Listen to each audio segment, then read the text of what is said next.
My name is Emma, and I've always believed family comes first. I grew up in a modest home in Springfield with my parents and my older sister Julia. Julia was always the star of the family, prettier, more popular, and somehow always getting what she wanted. Don't get me wrong, I love my sister, but sometimes living in her shadow was hard. I work for Market Tech Solutions as a marketing analyst. I've been there for 5 years, grinding away, staying late, and taking on extra projects. Last Tuesday, my boss called me into his office, and I was sure I was in trouble for something. "Emma, take a seat," Mr. Thompson said, gesturing to the chair across from his desk. "I've been watching your performance over the past year, and I'm impressed."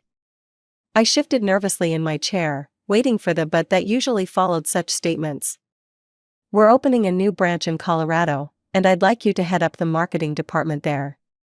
It comes with a substantial raise and, of course, relocation expenses covered. Think about it and let me know by the end of the week." I floated through the rest of the day. This was it, the break I'd been waiting for. A chance to prove myself, to step out of Julia's shadow, to make my own path. I couldn't wait to tell my family. That evening, I practically skipped into my parents' house for our weekly family dinner. Julia wasn't there yet. She was now married to David, a successful accountant, and they lived across town. "You look happy," Mom said as she stirred the spaghetti sauce. "I am. I got some amazing news today. Wait till everyone's here." When Julia and David arrived, we all sat down to eat. Dad poured the wine, and I couldn't hold it in anymore. "I got promoted," I blurted out. "They want me to head up marketing at the new Colorado branch." "Colorado?" Mom's face fell, "but that's so far away." "I know, but it's such an amazing opportunity. The salary is almost double what I'm making now."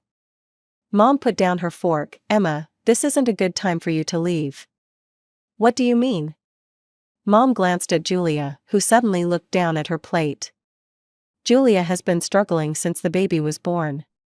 The doctor diagnosed her with postpartum depression."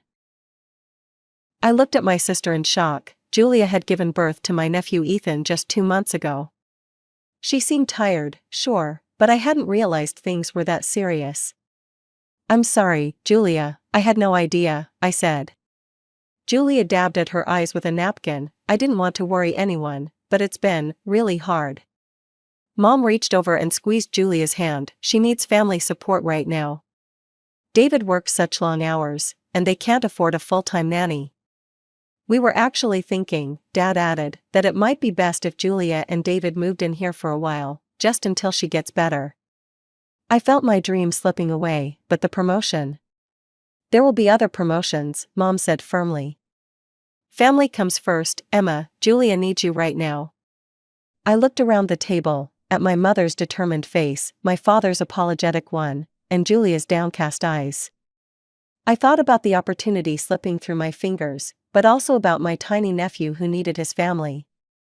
"You're right," I said finally, "family comes first. I'll tell Mr. Thompson I can't take the position." The relief on my mother's face was immediate. "You're doing the right thing, Emma." Julia reached across the table and squeezed my hand. "Thank you," she whispered. "I don't know what I'd do without you." A week later, Julia, David, and baby Ethan moved into our parents' house.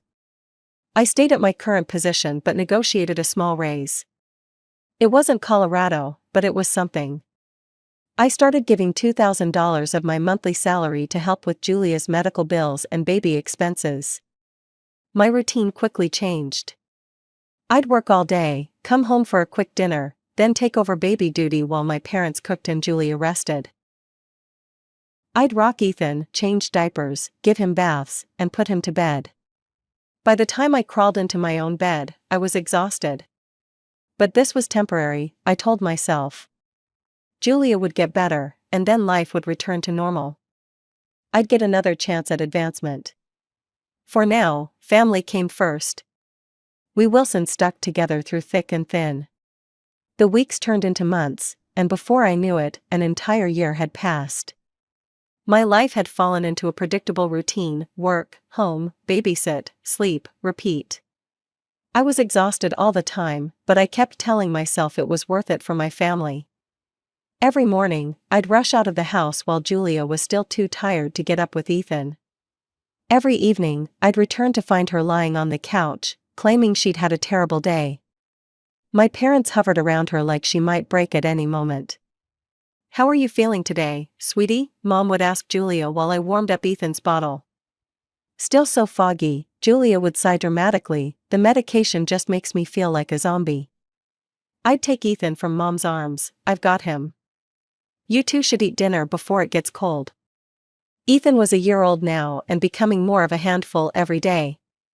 I'd grown to love my little nephew fiercely, even as I resented how I'd become his primary caregiver while his mother recovered. To be honest, I started noticing things that didn't quite add up. Like the time I came home early from work to find Julia's purse full of shopping bags from the mall. Or how she always seemed to have new clothes and perfect hair and nails despite claiming she couldn't manage to shower some days. "Didn't you say Julia couldn't leave the house yesterday because of her anxiety?" I asked Mom one evening after finding a receipt for lunch at an expensive restaurant in the kitchen trash. Mom waved her hand dismissively. "The doctor says getting out occasionally is good for her. It's all part of the treatment plan." I nodded, but something didn't feel right. I'd seen Julia with her friends through the coffee shop window near my office once. She'd been laughing, animated, nothing like the dejected woman who could barely make it off the couch when I was around. Then there was the day everything changed. I woke up with a splitting headache that even extra-strength pain relievers couldn't touch. By noon, I could barely see straight, so my boss told me to go home and rest.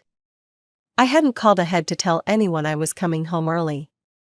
When I pulled into the driveway, I noticed Julia's favorite shoes weren't by the door where she always kicked them off.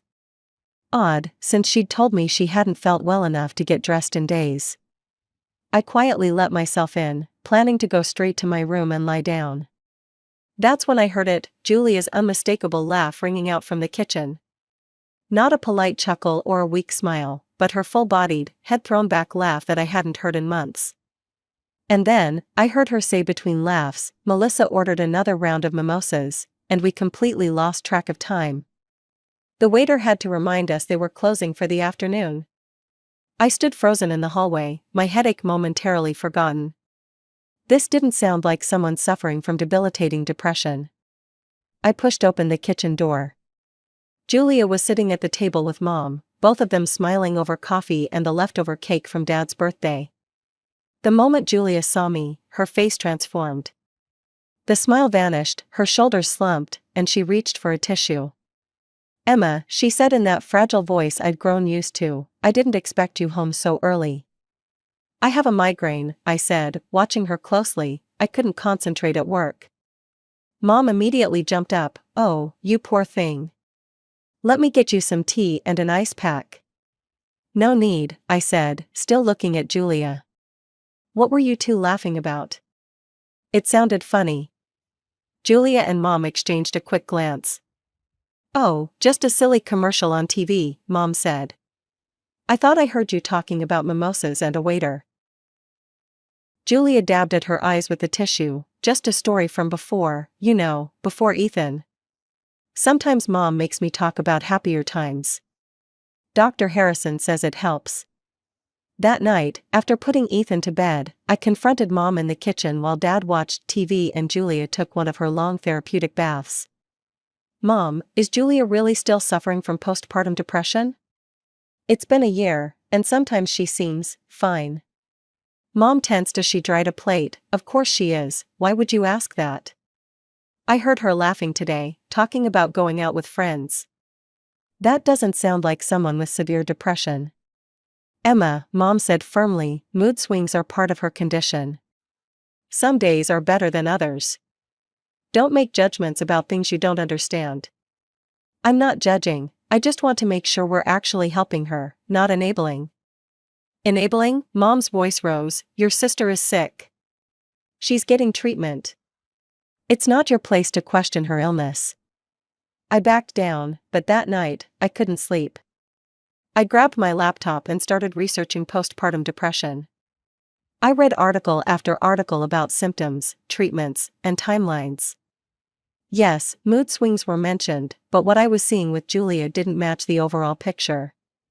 Women with PPD typically struggled to care for their babies, yet Julia had no trouble handing Ethan off to me and disappearing. They often neglected self-care, but Julia never missed her hair appointments or shopping trips. Most articles said recovery usually began within a few months with proper treatment. It had been a year, and Julia seemingly hadn't improved at all, at least not when I was around. The next morning, I tried talking to Mom again. I showed her some of the articles I'd found. "I'm just concerned," I said carefully, "these symptoms don't really match what we're seeing with Julia." Mom snatched my phone. "What is wrong with you?" "I spoke with Dr. Harrison yesterday, and he said Julia's case is particularly difficult. Her recovery isn't going to follow some internet checklist." I backed off, but I didn't stop watching. For the next few weeks, I paid closer attention to Julia's behavior patterns. I noticed how she'd perk up when she thought no one was looking, how she'd immediately text on her phone but hide it when I entered the room, how her bad days conveniently coincided with family responsibilities she wanted to avoid. Something wasn't right, and I was determined to find out what it was. Around this time, I got some good news at work. Mr. Thompson called me into his office again. "Emma, I know you weren't able to take the Colorado position last year, but I want you to know your dedication hasn't gone unnoticed. We're promoting you to senior marketing analyst. It comes with a 15% salary increase." I almost cried with relief. After everything that had happened, finally something good. "Thank you so much, Mr. Thompson, this means a lot to me." That evening, I decided not to tell my family about it. Something told me they'd find a way to claim most of that extra money for Julia's treatment or some other emergency. So I kept quiet and continued giving them the same $2,000 per month I'd been contributing all along. The rest went straight into my savings account. By this point, I was completely burned out. Working full-time and then coming home to be Ethan's primary caregiver was taking its toll. I hadn't had a vacation in over a year, hadn't even had a weekend to myself. I needed a break before I completely lost it. "I'm thinking of taking some vacation time," I announced at dinner one night. "Just a week." I was looking at packages to Hawaii. "Hawaii?" Mom looked up from feeding Ethan. "That sounds expensive." "I've been saving, and there's a good deal right now. I need some time away." "I think that's a great idea," Dad said, surprising me with his support. "Everyone needs a break sometimes." Julia nodded. "You should definitely go, Emma. You've been so helpful with Ethan, you deserve it." Their easy agreement made me suspicious, but I was too excited about the prospect of a vacation to dwell on it. I booked my flight and a room at a beachfront hotel for the second week of May, just a month away. For the first time in ages, I had something to look forward to. I mentioned my trip frequently over the next few weeks, partly because I was excited and partly to make sure everyone remembered I'd be gone. I even put it on the family calendar in the kitchen and arranged for extra time off work. The day before my departure, I came home from work to find Julia and David in the living room, surrounded by suitcases. "What's going on?" I asked, a sinking feeling in my stomach. David looked apologetic. "Julia's doctor thinks she needs specialized treatment. There's a facility in Malibu that offers an intensive program for treatment-resistant postpartum depression." "Malibu," I repeated. "When are you going?" "Tomorrow morning," Julia said, "for a week." "A week? But that's—" "We know it overlaps with your vacation," Mom interrupted, coming in from the kitchen. "It's unfortunate timing, but Dr. Harrison says Julia can't wait any longer for this treatment." "So who's going to watch Ethan?" I asked, already knowing the answer. "We were hoping you could postpone your trip," Dad said, "just for a few weeks." I stood there, stunned by their audacity. "My flight is tomorrow. I'll lose the deposit on the hotel and the money for the plane ticket." Julia's eyes welled up with tears. "I'm so sorry, Emma. I didn't plan for this to happen, but Dr. Harrison says this program could be what finally helps me get better." I looked at their faces, Julia's calculated tears, Mom's stern expression, Dad's guilty avoidance, and David's obvious discomfort. Something inside me snapped. Fine, I said tightly, I'll cancel my trip. Later that night, after making the calls to cancel everything and losing nearly $800 in non-refundable deposits, I sat on my bed and felt something I hadn't allowed myself to feel in a long time: pure, unadulterated anger. This was too convenient, too perfectly timed to ruin my plans. The next morning, Julia and David left for their treatment program in Malibu. Mom and Dad went out too, Dad to golf and Mom to her book club. I was alone with Ethan, as usual. After putting him down for his nap, I stood in the hallway, staring at Julia and David's bedroom door. I'd never snooped before, but now I needed to know the truth. I pushed open the door and began searching. The dresser drawers contained nothing unusual. The closet was full of new clothes with tags still on them. I checked the bedside tables, nothing.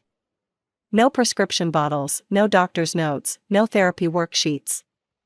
Nothing to indicate Julia was in treatment for anything. Then I spotted her laptop on the desk, still open and unlocked. I hesitated only a moment before sitting down to look. Her email and social media were open in various tabs. I clicked on her Facebook messages and found a long thread with her friend Melissa, the same Melissa from the mimosa story I'd overheard. My hands shook as I scrolled through weeks of messages. Julia complaining about having to act depressed when I was around, and then I saw my name. Melissa, does Emma suspect anything? Julia, no way, she's such a naive fool, doesn't notice a thing. Just hands over the cash and babysits for free, it's almost too easy. I felt sick as I kept reading. Julia, I'm thinking we can stretch this out for at least another year. Then I can recover, get back to work, and put Ethan in daycare. By then Emma won't be as useful anyway. Melissa, your parents are still on board? Julia, totally, they'll tell Emma I'm cured when we decide it's time. They love having their favorite daughter and grandson living with them, and Emma's money helps everyone. It's a perfect setup. Melissa, you're a master of intrigue, Jules. But don't you feel bad about taking advantage of your sister? Julia, why should I? She's always been jealous of me anyway. Besides, she can afford it.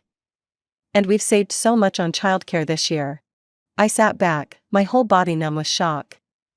It was all a lie, every tearful episode, every bad day, every excuse.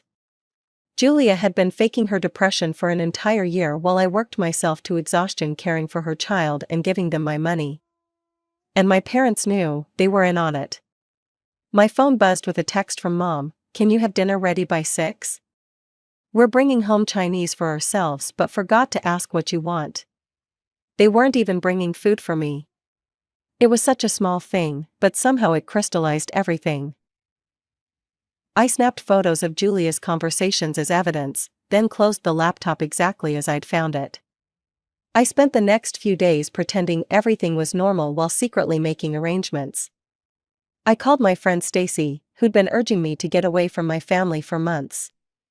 I need a place to stay while I look for an apartment, just for a few weeks. Stay as long as you need, Stacy said without hesitation, I've got your back. I waited until the day before Julia and David were due to return from their treatment program in Malibu, which was probably just a luxury vacation. I'd seen their social media posts that they thought were hidden from me: poolside drinks, spa treatments, beach walks. That evening, I started packing my bags while my parents were downstairs watching TV with Ethan.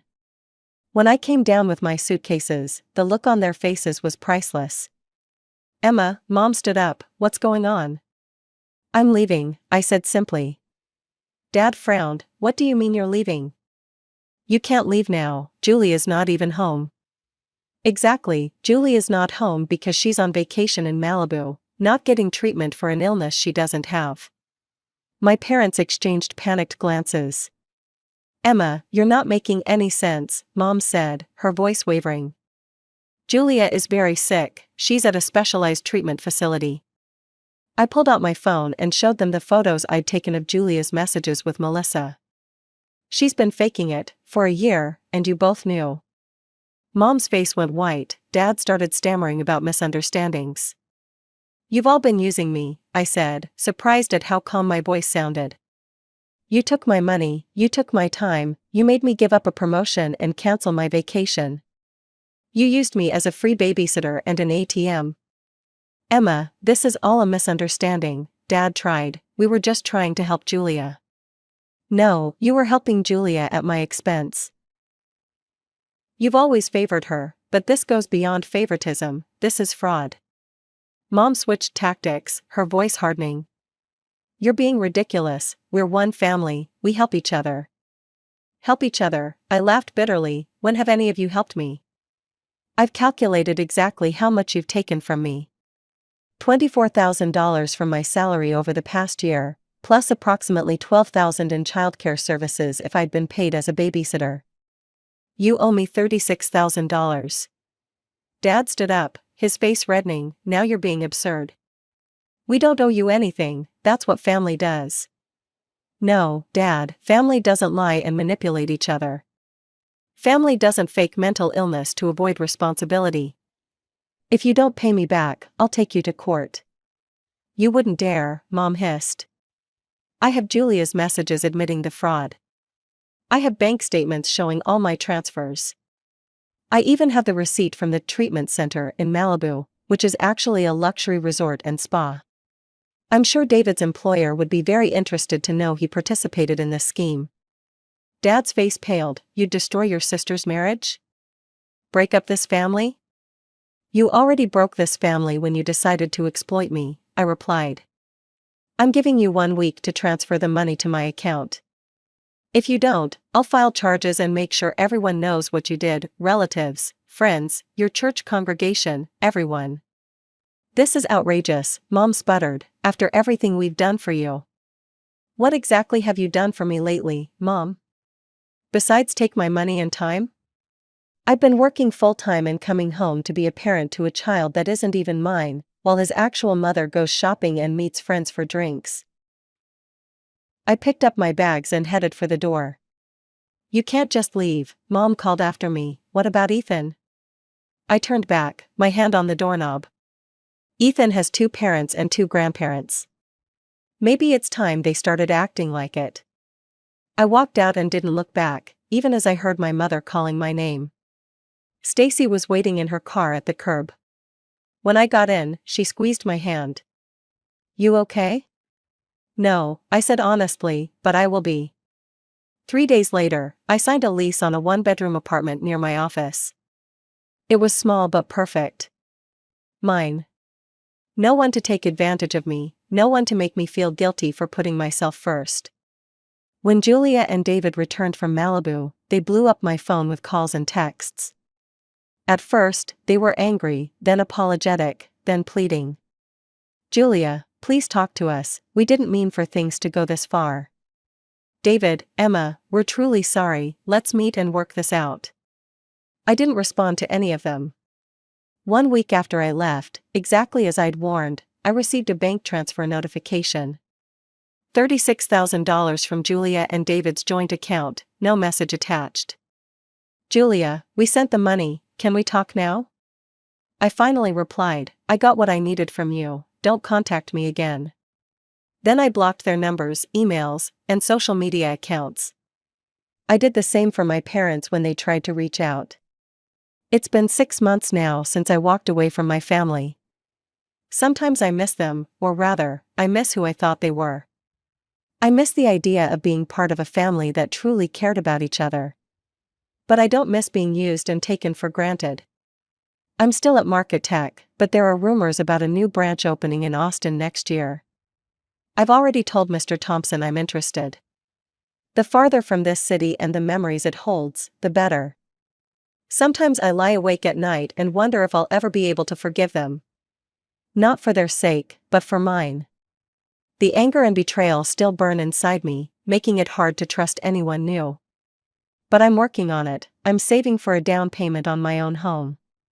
In 2 years, I should have enough. Stacy thinks I should try therapy, and maybe she's right.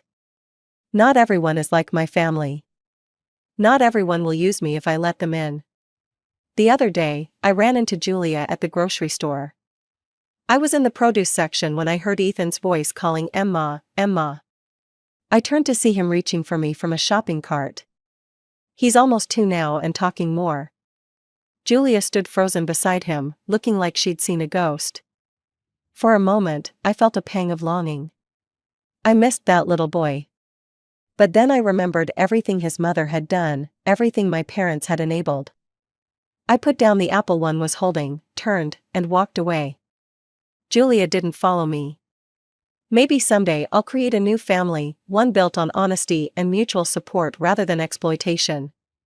But for now, I'm focusing on healing, on building the life I deserve, on remembering that I matter too. And when that transfer to Austin comes through, I'll be ready for a fresh start. A new city, new people, new possibilities. A chance to define myself not as Julia's sister or Ethan's aunt or the family doormat, but simply as Emma, a woman who finally learned to put herself first.